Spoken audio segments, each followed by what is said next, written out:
parole. Il me conduit. Dieu est amour, nous devons compter sur lui. Oui, Éternel, notre Dieu, notre Roi, tu es amour, tu es vérité et nous devons compter sur toi. Ce soir, avant de commencer ce témoignage, je te bénis, je te rends grâce. Je te suis pleinement reconnaissant pour tout ce que tu as fait pour moi, pour ma famille, tout ce que tu continues de faire encore pour moi, pour ma famille, et tout ce que tu feras encore pour toute l'Église. Je te suis reconnaissant, je te bénis, je te rends grâce. Oui, Seigneur, mon Dieu, mon Roi, sans toi, nous ne pouvons rien faire, mais par toi, Seigneur, je peux tout. Je peux tout par toi qui me fortifie. Mon témoignage est là, Seigneur de gloire, juste pour te rendre grâce, pour te dire merci pour tout ce que tu as réalisé pour moi, pour te dire merci pour tout ce que tu feras encore pour moi, pour te dire merci pour tout ce que tu as réalisé, parce que sans toi, je ne peux rien faire. Sois béni, Père, et sois glorifié. C'est dans le puissant nom de Jésus que nous avons ainsi prié. Amen. Que le Saint-Esprit nous accompagne dans ce moment de témoignage. Et aujourd'hui, nous sommes dans notre deuxième épisode de ce témoignage.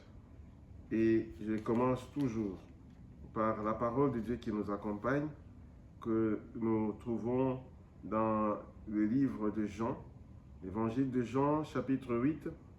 Nous allons nous arrêter au chapitre 32. Mais je lis à partir du chapitre 31, à partir du verset 31. Jean 8, 31 jusqu'à 32. Je lis dans le nom du Seigneur. Et il dit aux Juifs qui avaient cru en lui, « Si vous demeurez dans ma parole, vous êtes vraiment mes disciples. Vous connaîtrez la vérité et la vérité vous affranchira. » Saint-Esprit, merci de nous conduire en ce moment. Sois avec nous, sois avec les auditeurs, sois avec toute personne qui rencontrera, trouvera, écoutera ce message, afin que le Seigneur lui fasse du bien. Amen. Comme je le disais la fois passée, j'accompagne toujours mon témoignage par ce verset biblique. Vous connaîtrez la vérité et la vérité vous affranchira. Et parce que moi-même, c'est tout simplement parce que j'ai rencontré la vérité. Non pas que je sois un grand théologien, un grand philosophe. Je suis tout simplement un homme ordinaire que le Seigneur a choisi. J'ai marché avec le Seigneur depuis ma tendre jeunesse. Mais il est arrivé un moment où j'ai eu à le rencontrer personnellement. Comment cela s'est fait, comment cela est arrivé, je vous le dirai au fur et à mesure que j'avancerai dans ce témoignage par la grâce de Dieu. Mais ce soir, je voudrais continuer ce que j'avais commencé. Amen. Et qu'est-ce que j'avais commencé? J'avais commencé tout simplement par vous dire que j'ai été prêtre pendant 18 ans. J'ai été dans la vie religieuse pendant 25 ans. 25 ans de vie religieuse, 18 ans de vie sacerdotale, de vie de prêtre pour ceux dont le mot sacerdotal va compliquer. Donc c'est simplement prêtre pendant 18 ans. Et j'ai marché. Je croyais que j'avais découvert la vérité, que j'avais rencontré la vérité, jusqu'au jour où cette vérité que j'ai tant cherchée s'est révélée à moi. Et cette vérité, c'est Jésus-Christ. Et Jésus-Christ seul.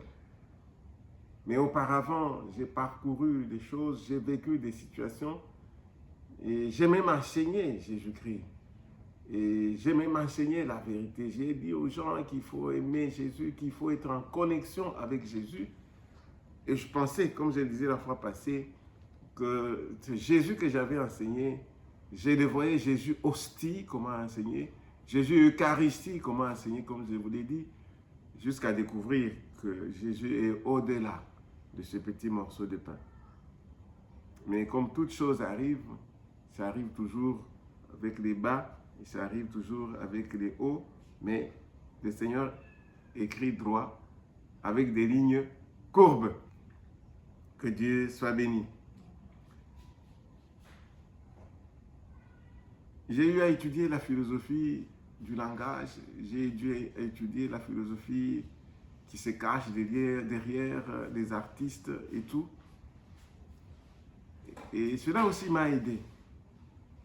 Aujourd'hui, vous entendez parler de Mozart, vous entendez parler des grands artistes de ce monde, etc., qui ont découvert la musique et qui nous ont donné goût à la musique.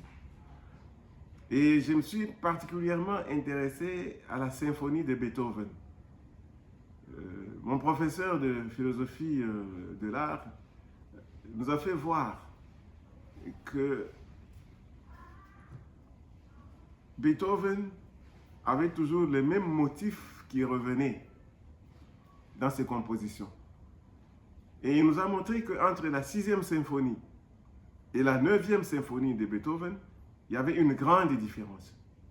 Alors que c'est la même symphonie, c'est le même refrain qui revenait, mais il y avait quelque chose qui avait changé entre la 6e et la 9e. Qu'est-ce qui avait changé? Eh bien, mon professeur, c'était une dame, disait, au fur et à mesure que Beethoven faisait ses compositions, il devenait de plus en plus aveugle. Et devenant de plus en plus aveugle, il était pressé, très pressé, de terminer ses symphonies. Et c'est ça qui fait la différence entre la 6e et la 9e, parce qu'à la 9e, il est complètement aveugle. Mais c'est toujours le même motif qui l'accompagnait. Alors, je ne dis pas que je suis Beethoven, mais je veux simplement vous dire que du début jusqu'à la fin de mon témoignage, je serai toujours accompagné par ce verset biblique. Vous connaîtrez la vérité et la vérité vous affranchira. Puisse ce leitmotiv, puisse ce verset biblique vous accompagner également et vous sentirez au fur et à mesure que j'avancerai que plus je rencontre le Seigneur, plus je deviens pressé de vous témoigner. Amen.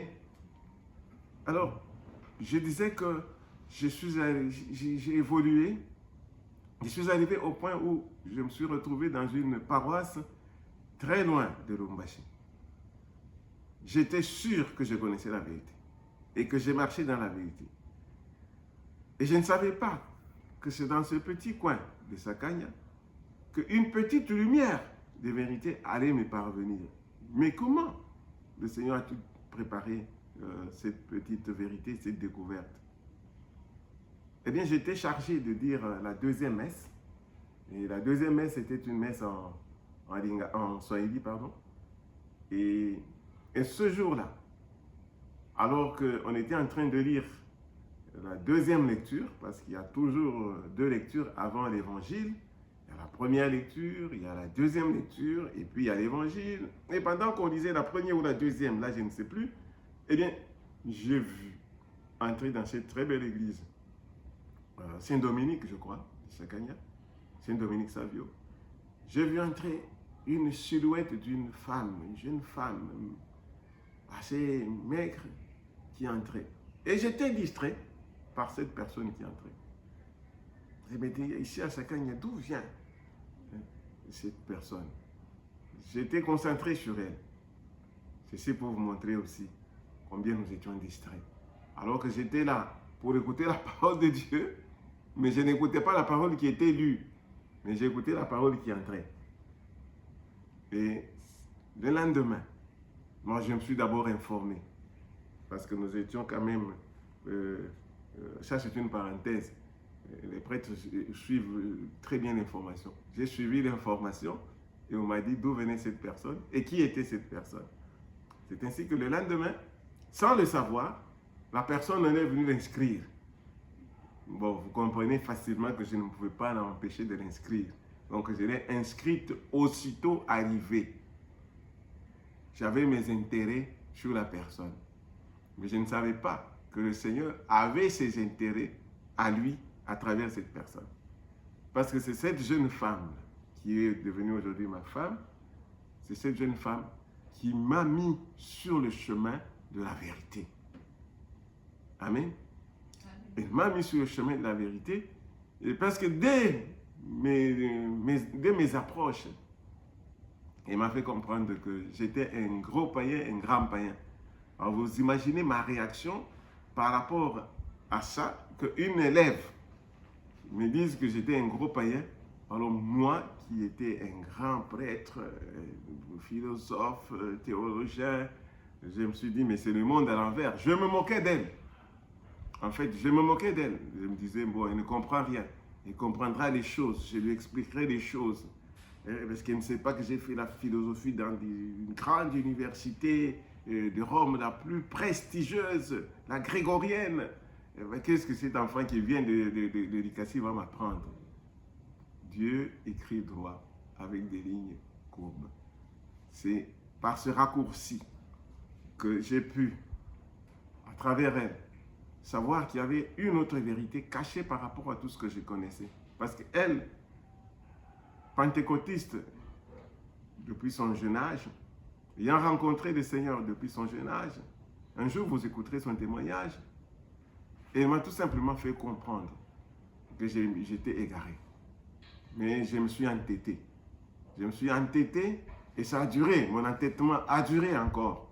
Parce que là, nous sommes en 2001 et mon entêtement va durer jusqu'en 2010.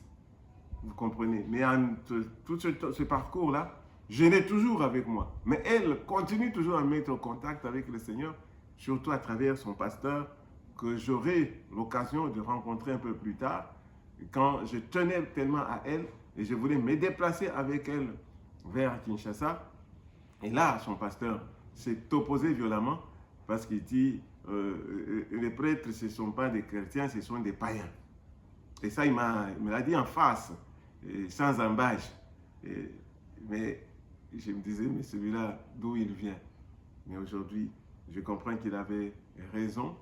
Et c'est comme ça que lui-même, qui m'avait tant détesté, sera la première personne à m'offrir la Bible, qui me permettra alors de connaître réellement la vérité. Et c'est cette vérité aujourd'hui que je suis en train de témoigner.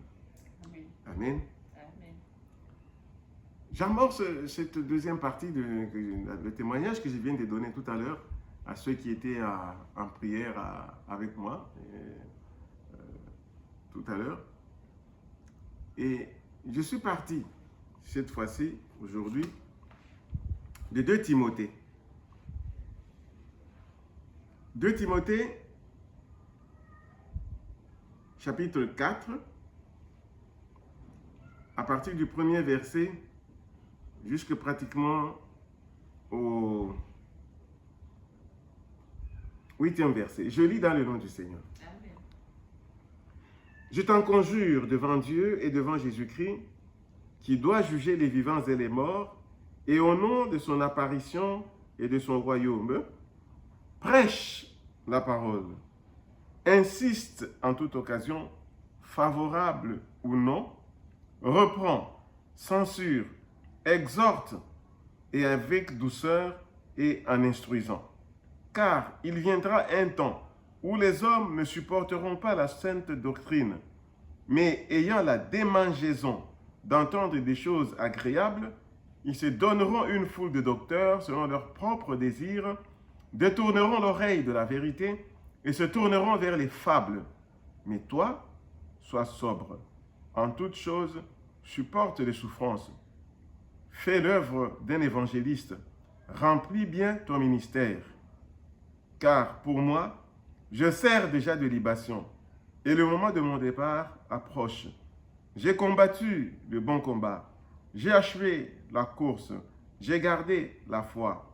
Désormais, la couronne de justice m'est réservée.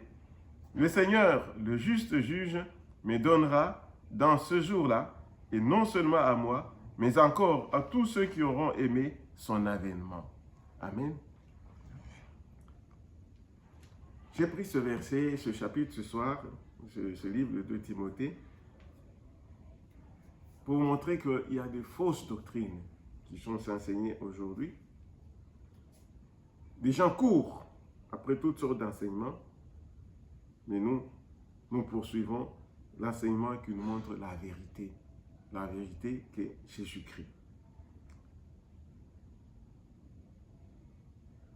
Jésus est le seul Seigneur et le seul Dieu et le seul Roi. Je le disais tout à l'heure à mes frères et sœurs qui étaient réunis avec moi, que quelqu'un m'a dit,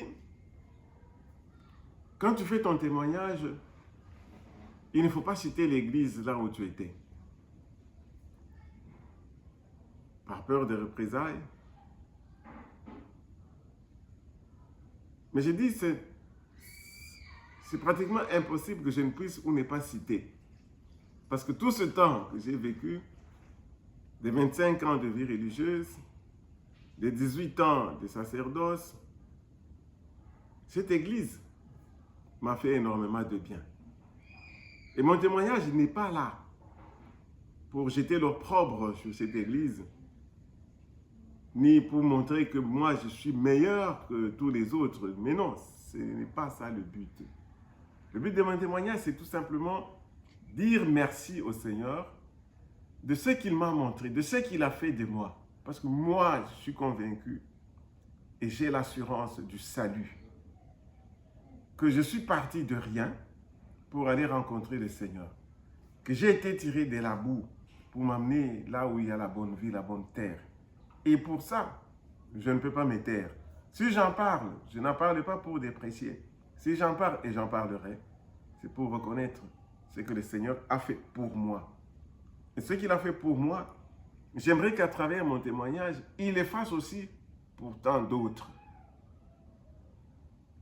Je suis né, j'ai grandi dans un milieu catholique, j'ai été baptisé catholique, j'ai pris la première communion, j'ai pris la confirmation, j'ai pris tout, jusqu'au sommet, jusqu'à aller à Rome.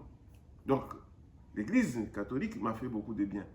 Mais aujourd'hui, si je témoigne, c'est par rapport à ce que moi j'ai découvert en dehors de l'église catholique. Et nécessairement, ça peut passer par certaines erreurs doctrinales, par certaines erreurs des rituels. C'est que Jésus n'a pas institué. Je m'arrêterai sur ce qu'il a institué, ce qu'il a commandé, ce qu'il nous a commandé de faire. Et c'est ce que je dirais. Et si pour cela je dois avoir des représailles, je dis simplement, je dirais la vérité. La parole de Dieu doit être notre guide suprême pour la vérité et pour la pratique. Nous devons utiliser la parole de Dieu donnée par le Saint-Esprit comme guide absolu et suffisant à l'aune duquel nous jugeons ce que nous croyons et ce que nous faisons. Donc, c'est à l'aune de la parole de Dieu que je témoigne ce que je crois et ce que je fais. Amen. La tendance dans certaines églises, d'arriver à des usages, à des expériences mystiques autres que ce qui est écrit dans la Bible, c'est ça que je combats et c'est ça que je témoigne. Amen. Amen. Amen. Voilà pourquoi je ne vais pas m'arrêter. Je vais continuer. Et si cela doit m'apporter des désagréments, je sais que le juste juge me jugera sur la vérité. Comme Paul l'a dit, j'ai combattu le bon combat, j'ai achevé la course, j'ai gardé la foi. Mon souci, c'est de garder ma foi et de témoigner jusqu'au bout. Que Dieu puisse aider mes auditeurs à écouter, à prêter attention à ce que je dirais dans cet angle-là et pas dans l'angle des polémiques. Nous ne sommes pas dans la polémique, nous ne sommes pas dans la moquerie, mais nous sommes dans le véritable témoignage de ce que le Seigneur a fait pour moi et pour ma famille. Amen. Voilà ce que je vais donc poursuivre maintenant mon témoignage. Pour le dimanche prochain, je parlerai de ce que le Seigneur me mettra à cœur. Mais d'ores et déjà, je peux tout simplement vous dire que s'il y a des choses qui me sont arrivées, peut-être que je ne les avais pas entrevues